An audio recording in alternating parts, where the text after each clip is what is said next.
जो संसद में बहुमत चाहिए संविधान में संशोधन करने के लिए, उसके लिए इतनी संख्या कम से कम चाहिए।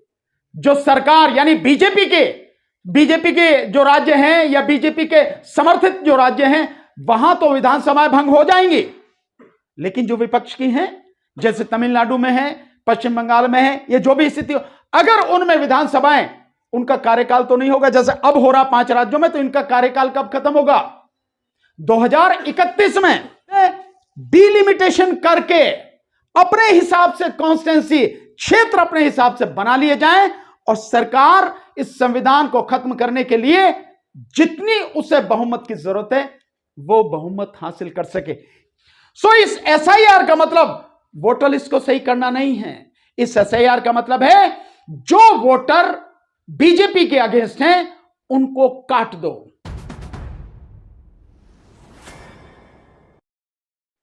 आपने बीजेपी के बहुत से लोगों को सुना होगा।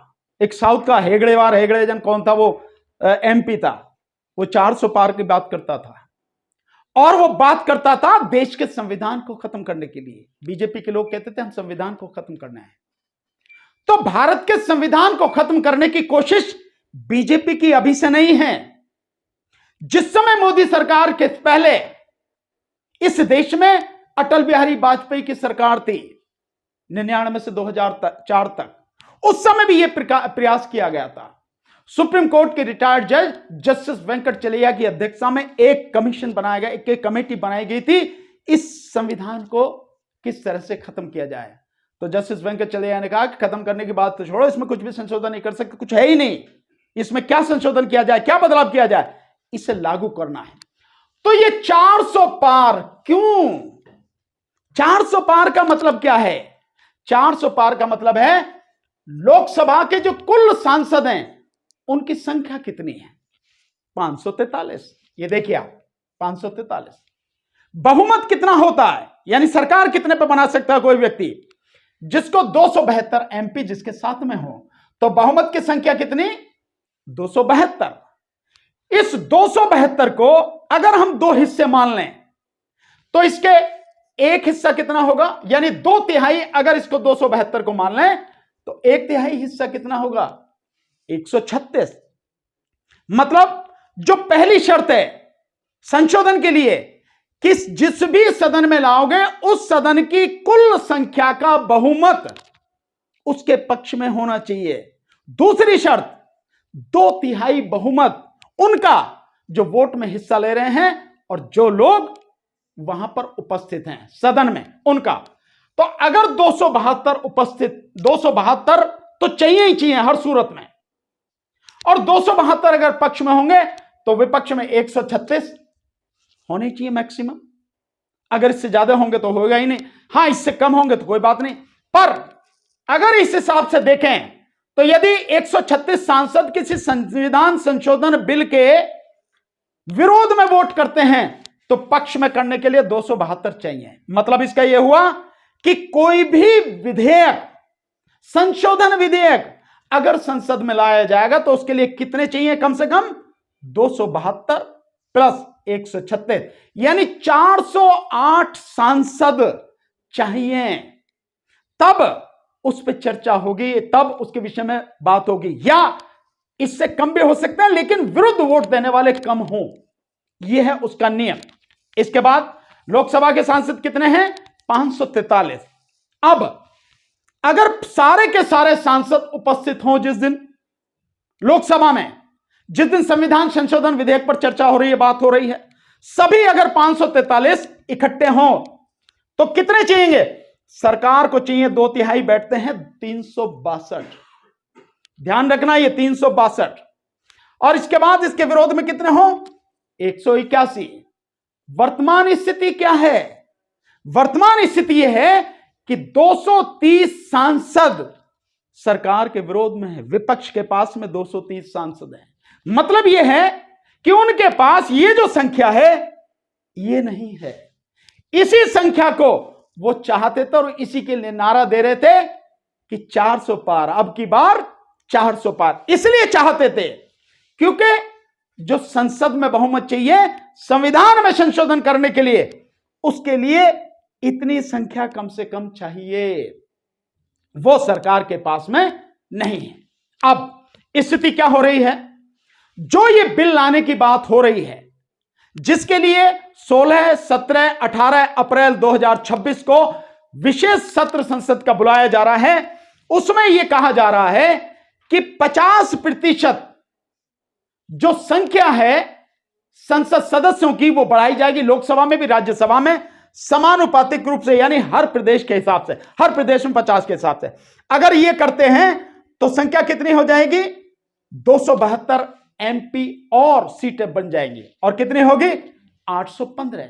अगर 815 होती हैं तो इसमें 2/3 कितना चाहिए, 544 सीट चाहिए। अगर यह संख्या होती है तो, अगर यह होती है, अगर यह नहीं होती है तो 362। मतलब संविधान में संशोधन करने के लिए पहली शर्त यह है कि बीजेपी के पास में 362 होनी चाहिए, तो इसीलिए वो 400 पार का नारा दे रही है। यह तो रही लोकसभा की स्थिति। राज्यसभा की स्थिति, राज्यसभा में कितने सदस्य हैं, 250, 250 सदस्य हैं राज्यसभा में। इसके 2/3 कितने होते हैं, इसका बहुमत कितना होता है, 126। 2/3 कितने होते हैं, इस 126 को अगर हम 2/3 मान लें तो 126 2/3 हो गया तो 63, ये हो गए 1/3। मतलब 63 और 126 कुल मिला के जिस समय राज्यसभा में कोई संशोधन विधेयक आए तो 189 सदस्य राज्यसभा के होने चाहिए चर्चा के लिए, वोट देने के लिए, तभी वो यहां पे विधेयक जो है संशोधन विधेयक आएगा। अब पास कराने के लिए 189, लेकिन राज्यसभा के सदस्य जो है उनकी संख्या तो है 250, तो 250 के 2/3 कितने होंगे, 250 के 2/3 होंगे 167, इसके 2/3 167, और अगेंस्ट में कितने होंगे 83। अभी तक बीजेपी के पास लोकसभा में 240 हैं और राज्यसभा में 167 नहीं हैं।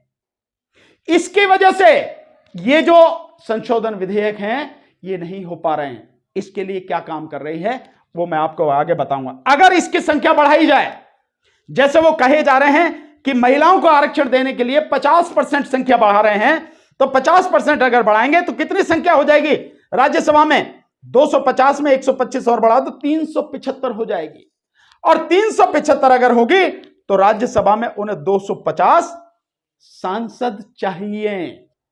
जब ये होंगे तब वो उसी स्थिति में होंगे कि लोकसभा और राज्यसभा में ये कानून पास करा सके। लेकिन संविधान को खत्म करना है तो केवल इससे बात नहीं बनेगी।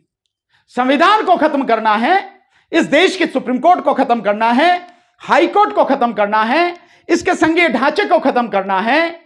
जीएसटी के माध्यम से स्टेट को आप पहले ही खत्म कर चुके हो, संघीय ढांचा आप उसका कमजोर कर चुके हो। इसकी संवर्ती सूची 7वीं जो सूची है उसको खत्म करना है, फंडामेंटल राइट्स को खत्म करना है, राष्ट्रपति के चुनाव जो है उसकी प्रक्रिया को, राष्ट्रपति के चुनाव को खत्म करना है, केंद्र सरकार की शक्तियों को बढ़ाना है, राज्य सरकार की शक्तियों को कम करना है। उसके लिए तभी होगा ना संविधान खत्म। उसके लिए आपको आधे राज्यों का समर्थन चाहिए, उनकी विधानसभाओं का, विधान परिषदों का। तो सरकार क्या काम कर रही है, सरकार कर रही है ये, इस चीज को समझना बहुत जरूरी है। ये भारत सरकार यानी मोदी सरकार ये पहले लेके आई जीएसटी 279 ने, लोग समझते हैं, और यही नारा भी दिया गया जैसा अब दिया जा रहा है 1 नेशन 1 इलेक्शन। उस समय नारा दिया गया 1 नेशन 1 टैक्स, यह नारा दिया गया, एक राज्य एक देश एक कर। लेकिन वो कर की व्यवस्था को सही करने के लिए नहीं था, सरल करने के लिए नहीं था, उसके माध्यम से लोगों को मूर्ख बनाया गया। असली जो मकसद था कि इस जीएसटी के माध्यम से जो राज्यों के पास टैक्स का पैसा जाता है, जो उनकी इनकम का एक सबसे बड़ा स्रोत है, उस पैसे को अपने पास ले लेना। और जीएसटी के माध्यम से पैसा कहां आता है, सारा पैसा केंद्र सरकार के पास आता है। और केंद्र सरकार दे ना दे, पीछे केंद्र सरकार ने किया भी केंद्र सरकार ने राज्यों को पैसा नहीं दिया जो उनका पैसा बनता था, और कह दिया राज्यों से कि आप रिजर्व बैंक से कर्जा ले लो। आप क्यों ले लें भाई कर्जा? जब हमारा पैसा है, टैक्स का हमारा पैसा है, तो आप दो। और अगर राज्यों के पास पैसा नहीं होगा तो राज्य काम कैसे करेंगे? राज्य कमजोर हो जाएंगे। राज्य कमजोर होंगे तो देश का संघीय ढांचा कमजोर होगा। तो ये जीएसटी जो लाया गया, ये इस देश के संघीय ढांचे को खत्म करने के लिए, कमजोर करने के लिए लाया गया। अब आ रहा है वन नेशन वन इलेक्शन। ये 2024 में वन नेशन वन इलेक्शन, इसका बिल संसद में पेश किया गया, पास नहीं हुआ। इस समय वो संसद की जो समिति है, जॉइंट पार्लियामेंट कमेटी है शायद, उसके सामने विचाराधीन है। वन नेशन वन इलेक्शन यानी एक देश और एक चुनाव। मतलब जो रामनाथ कोविंद है, रामनाथ कोविंद पूर्व राष्ट्रपति, इसकी अध्यक्षता में जो कमेटी बनी, उसने कहा है कि देश के चुनाव एक साथ कराए जा सकते हैं, लोकसभा का भी और सभी राज्यों की विधानसभाओं का चुनाव भी एक साथ कराया जा सकता है। इस कोविंद की कमेटी से पहले मोदी सरकार ने एक कमेटी बनाई थी, justice BS Chauhan supreme court के जज रहे, उनकी अध्यक्षता में एक कमेटी बनाई। तो जस्टिस बीएस चौहान ने कहा कि नहीं, भारत में लोकसभा और सभी राज्यों की विधानसभाओं को चुनाव एक साथ नहीं हो सकता। दोबारा फिर कमेटी बनाई गई रामनाथ कोविंद के अध्यक्षता में, और उसने यह सुझाव दिया कि भारत में लोकसभा और राज्य की विधानसभा को चुनाव एक साथ हो सकता है। और उसने 2 चरण में चुनाव कराने की बात कही। एक चरण में लोकसभा और राज्यसभा, लोकसभा और राज्यों की विधानसभा, और दूसरे चरण में पंचायत और नगर पालिका 3 महीने बाद यह चुनाव कराने की यह समिति की सिफारिश उन्होंने की। यह इस समय संसद की समिति के पास विचाराधीन है। जो इंफॉर्मेशन आ रही है वो इंफॉर्मेशन यह है कि इस बिल के सिलसिले में संसद की समिति ने कई पूर्व जजेस को अभी तक बुलाया है, और उन पूर्व जजेस में से कुछ ने कहा है कि सरकार जो चाहती है, सरकार जो कर रही है, वो ठीक नहीं है। क्या ठीक नहीं है? सरकार इस वन नेशन वन इलेक्शन के माध्यम से इलेक्शन कमीशन को अंधाधुंध पावर दे रही है, और पावर यहां तक दे रही है कि वो किसी भी राज्य की विधानसभा का चुनाव चाहे तो करा दे और चाहे न कराए। यहां तक भी सुनने में आ रहा है कि विधानसभाओं को भंग करने का अधिकार भी इलेक्शन कमीशन को दिया जा रहा है। अब यह एक बहुत महत्वपूर्ण सवाल है कि राज्यों की विधानसभाओं को भंग करने का अधिकार इलेक्शन कमीशन को क्यों दिया जा रहा है?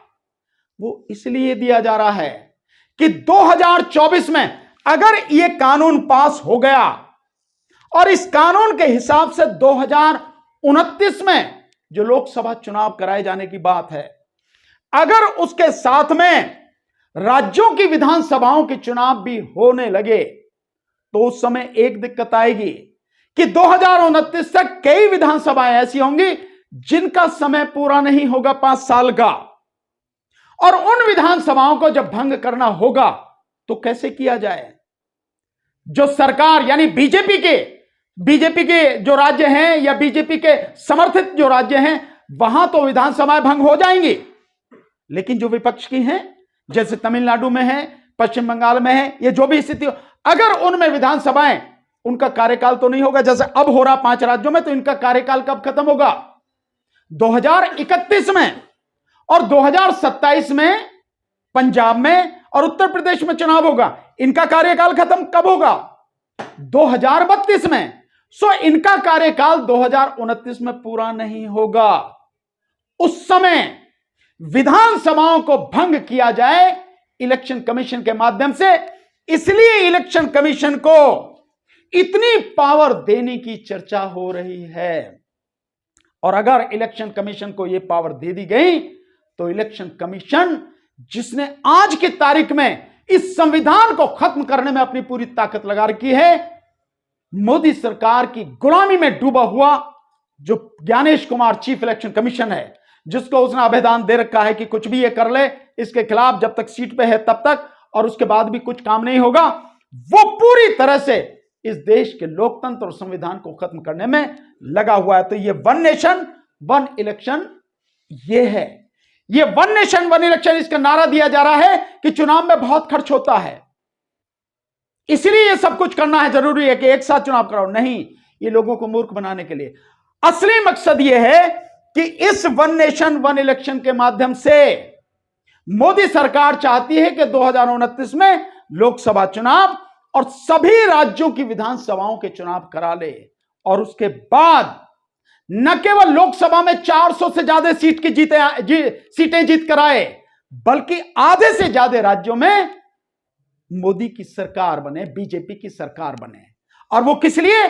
ताकि देश के संविधान को खत्म किया जा सके। क्योंकि मैंने अभी आपको अनुच्छेद 368 की जो शर्तें हैं वो आपको बताई, उन शर्तों की वजह से यह कानून लाया जा रहा है। और इस कानून के रास्ते में कोई और अड़चन ना हो, इस लक्ष्य को प्राप्त करने के लिए, भारत के संविधान को खत्म करने के लिए जो व्यवस्था बनानी है, उसके लिए अभी संविधान का 106वां संशोधन अधिनियम 2023 यानी नारी शक्ति वंदन अधिनियम, महिला आरक्षण अधिनियम, इसमें संशोधन लाने की प्रस्ताव है।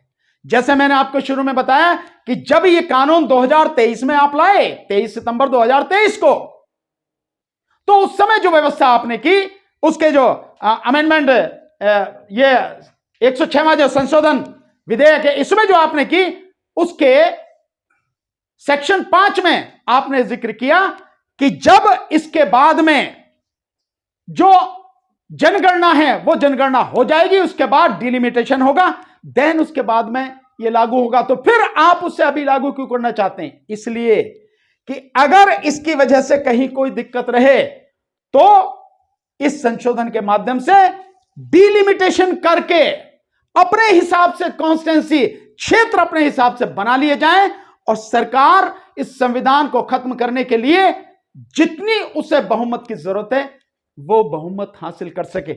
इसके लिए सत्र बुलाया जा रहा है, संसद का विशेष सत्र इसके लिए बुलाया जा रहा है।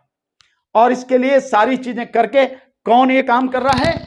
इलेक्शन कमीशन, चुनाव आयोग, ईवीएम और वीवीपैट, हमने बाकायदा सब कुछ खुल के आपको बताया, आपने देखा भी। वोट चोरी के लिए विषय में राहुल गांधी जी ने सबूतों के साथ सब कुछ आपको बता दिया। और अब रही एसआईआर, ये एसआईआर गैर संवैधानिक, गैर कानूनी है। सुप्रीम कोर्ट के सामने ये सारी चीजें रखी जा चुकी हैं। जिस दिन एसआईआर शुरू हुई 25 जून से, 24 जून को जिसका नोटिफिकेशन किया, 25 जून से शुरू हुई, उसके बाद ही सुप्रीम कोर्ट में कई पिटीशन पड़ी, जिसमें एडीआर, प्रशांत भूषण, योगेंद्र यादव, कितने ही लोगों ने पिटीशन डाली। लेकिन क्या हुआ पिटीशन पे? कुछ नहीं। सुप्रीम कोर्ट ने जो पिटीशन आई उन पर सारे सबूत आए, अजीत अंजुम जैसे पत्रकारों ने सारे सबूत दिखाए कि किस तरह से एसआईआर में बेईमानी हो रही है। फिर भी सुप्रीम कोर्ट ने कुछ नहीं किया। जिन जिंदा लोगों की वोट काट दी गई, वो जिंदा लोग भी अदालत में पेश हो गए कि इनको मृत घोषित करके इनकी वोट काट दी गई, वो भी, फिर भी सुप्रीम कोर्ट ने कुछ नहीं किया। और अब हालत ये हो रही है, अभी तक 10 राज्यों और 3 केंद्र शासित प्रदेशों में एसआईआर हो चुकी है। उस एसआईआर में 6.5 करोड़ वोटें काटी जा चुकी हैं। उत्तर प्रदेश में 2,89,00,000 वोटें काट दी गई। जो 52 लाख वोटर जुड़े थे, यानी जो स्वास्थ्य विभाग है, स्वास्थ्य विभाग के हिसाब से 1 जनवरी 2026 को भारत में 18 साल से, यूपी में 18 साल और उससे ऊपर के बच्चों की, लोगों की संख्या कितनी है? 16 करोड़ 6 लाख। वोटर कितने थे पहले? 15 करोड़ 54 लाख। यानी ये जो 52 लाख जो नए वोटर है, उनकी वोट तो जुड़ी ही नहीं। 2 करोड़ 89 लाख काट दी गई, 1 करोड़ 4 लाख अनमैप्ड कह के एक साइड में कर दी, यानी वो भी कटी हुई हैं। इस सब तरह से चल रहा है। बिहार का चुनाव आपने देखा, बिहार में 128 सीटें बीजेपी वो जीत कर आई है जिन पर एसआईआर के माध्यम से 13,000 से लेके 67,000 वोटें काटी गई। 128 सीटें वो जीत के आई है बीजेपी। सो इस एसआईआर का मतलब वोटर लिस्ट को सही करना नहीं है। इस एसआईआर का मतलब है जो वोटर बीजेपी के अगेंस्ट हैं उनको काट दो और उनको काटने के बाद फर्जी वोटर बीजेपी के उनको जोड़ दो। इसके लिए एसआईआर हो रही है। और ये सब कुछ किसके लिए हो रहा है? ये सब कुछ हो रहा है देश के संविधान को खत्म करने के लिए। देश के संविधान को खत्म करने के लिए हो रहा है। बिहार के चुनाव में जिस समय पिटीशन पड़ी, सुप्रीम कोर्ट ने डेट दी, उसके बाद में फर्स्ट जो लिस्ट थी, ड्राफ्ट लिस्ट, वोटर लिस्ट, वो आ गई, सुप्रीम कोर्ट में डेट पड़ गई। फिर फाइनल लिस्ट आ गई, सुप्रीम कोर्ट में डेट पड़ गई। बिहार का इलेक्शन डिसाइड हो गया, नोटिफिकेशन हो गया, उसकी घोषणा हो गई, तारीखों की घोषणा हो गई, सुप्रीम कोर्ट में डेट पड़ गई। चुनाव हो गया, सुप्रीम कोर्ट में डेट पड़ गई। सरकार बन गई, सुप्रीम कोर्ट में डेट पड़ गई। वह सरकार मौज ले रही है और मुकदमा वहीं के वहीं सुप्रीम कोर्ट में पड़ा हुआ है। उसके बाद तकरीबन 44 पार्टियों ने तमिलनाडु से पिटीशन डाले, वो भी जो की त्यों हैं। और अब आप देख ही रहे हैं पश्चिम बंगाल का चल रहा है, 91 लाख वोटें पश्चिम बंगाल से काट दी गई। 27 लाख वोटों को जो ऑब्जेक्शन के बाद जिन्हें कहा गया, जिनकी वोटें काट दी गई हैं, अपीलेट ट्रिब्यूनल में जाने के लिए समय नहीं दिया गया उन्हें, और कह दिया गया सुप्रीम कोर्ट के कोई बात नहीं, अगली बार वोट डाल लेना। यह स्थिति है। तो हो क्या रहा है? यह सरकार इस तरह से नियम बनाकर, कानून बनाकर इस भारत के संविधान को खत्म करना चाहती है। और इस सरकार का साथ इसने जो सबसे आगे कर रखा है, किसको? संविधान को खत्म के लिए इस चुनाव आयोग को। ज्ञानेश कुमार जिसका सीईसी है, सेंट्रल इलेक्शन कमिश्नर जो है, उसको आगे कर रखा है। और पूरा चुनाव आयोग इस संविधान को खत्म करने में लगा है। और रही है सुप्रीम कोर्ट, यह सुप्रीम कोर्ट पूरी तरह से इलेक्शन कमीशन को बचा रही है, सरकार को प्रोटेक्शन दे रही है। तो ये सारे के सारे मिलके, ये सब मिलके यहां, ये सारे मिल गए और मिलके इस देश के संविधान को खत्म करना चाहते हैं। इसीलिए वन नेशन वन इलेक्शन लाया जा रहा है, इसीलिए नारी शक्ति वंदन अधिनियम लाया जा रहा है, इसीलिए जीएसटी लाया गया, और इसी के लिए एसआईआर हो रहा है। तो सबसे बड़ा खतरा आज की तारीख में इलेक्शन कमीशन के माध्यम से भारत के संविधान पर है। और भारत का संविधान जिस दिन खत्म, उस दिन इस देश के तमाम शोषित, पीड़ित, वंचित जो नागरिक हैं, उनके तमाम अधिकार खत्म। अगर इस समय सफल हो गई BJP, one nation one election के माध्यम से अगर 2029 का चुनाव हो गया, लोकसभा और सभी राज्यों की विधानसभाओं का, तो 400 पार का जो वो नारा दे रहे हैं, 400 पार, या अगर ये भी संशोधन जिसको कह रहे हैं, ये भी अगर पास हो जाता है, ये अगर उसके बाद संख्या बढ़ जाएंगी, तो जितनी बढ़ के उनको जरूरत होगी, लोकसभा में 544 की, राज्यसभा में 250 की, वो सारे सांसद वो बना सकेंगे। और उसके बाद में आधे से ज्यादा राज्यों पर बीजेपी बेईमानी के माध्यम से, एसआईआर के माध्यम से वोटें काटी जा रही हैं। वो इसीलिए हो रहा सब कुछ, राज्यों में सरकार बना लेगी और इस देश के संविधान को खत्म करेगी। तो इस तरह से देश के संविधान को खत्म करने की साजिश हो रही है। राज्यसभा में कैसे लाएंगे? राज्यसभा का जो चुनाव होता है उसमें कौन वोट डालता है? राज्यों के विधायक। तो जब राज्यों पर सरकार अपनी होगी, कब्जा होगा, वहां अपनी सरकार बनेगी, तो अपने राज्यसभा में सांसद भी ज्यादा होंगे ना। यह पूरा का पूरा षड्यंत्र इस तरह से चल रहा है। इसीलिए मैंने आज आपको बताया कि जो कुछ भी हो रहा है, इस देश के संविधान को खत्म करने की घिनौनी साजिश हो रही है। जो कुछ भी सरकार कर रही है, उसका निशाना भारत का संविधान है। और एक बार संविधान खत्म, सब कुछ खत्म। आज की तारीख में जो सबसे बड़ी लड़ाई होनी चाहिए, सभी पॉलिटिकल पार्टीज को मिलके, सभी लोगों को मिलके सड़क पे आके जन आंदोलन करना चाहिए। वो इस देश के चुनाव आयोग के खिलाफ करना चाहिए, एसआईआर को बंद कराना चाहिए, वोट चोरी बंद करानी चाहिए, और देश में ईवीएम और वीवीपैट से चुनाव ना होके चुनाव बैलेट पेपर से कराया जाए। ये काम होगा, ये लड़ाई होगी। ये चुनाव से पहले लड़ाई है। जैसे 5 राज्यों में चुनाव हो गए, लेकिन किसी पॉलिटिकल पार्टी ने इस विषय पर कोई बात नहीं की, या तो उन्हें पता नहीं है, और या वो इतने कमजोर हैं कि ये लड़ नहीं सकते। इसके लिए अब जो चुनाव 2027 में होने वाले हैं, तो मैं ये मानता हूं कि 2027 में 2 जगह चुनाव होंगे, पंजाब में और उत्तर प्रदेश में। उन चुनावों से पहले इलेक्शन कमीशन के खिलाफ पूरे देश में जबरदस्त जन आंदोलन होना चाहिए और उनको रोका जाना चाहिए, एसआईआर को रोका जाना चाहिए, ईवीएम और वीवीपैट को खत्म करके बैलेट पेपर से चुनाव कराया जाए, वोट चोरी हर स्तर पर रोकी जाए और जितने भी लोग 18 साल और उससे ऊपर की उम्र के हैं उन सबकी वोट वोटर लिस्ट में होनी चाहिए, उनका नाम वोटर लिस्ट में होना चाहिए। नागरिकता तय करने का अधिकार, पूछने का अधिकार इलेक्शन कमीशन को नहीं है। यह काम गृह मंत्रालय का है, गृह मंत्रालय करे और गृह मंत्रालय ने काम किया नहीं है तो इलेक्शन कमीशन नहीं कर सकता। वो ये काम उसके अधिकार क्षेत्र में नहीं, उसके अधिकार क्षेत्र में यही है कि 18 साल और उससे ऊपर के जो लोग हैं देश में उन सब का नाम वोटर लिस्ट में हो और चुनाव स्वतंत्र, पारदर्शी और निष्पक्ष हो। तो हम सबको मिलकर देश के लोगों को मैं ये कहना चाहता हूं, देश का संविधान सबसे ज्यादा खतरे में है, इसे बचाना है। अगर संविधान खत्म तो तुम बचोगे नहीं, कुछ भी कोई बचेगा नहीं, लिख के मैं दे सकता हूं।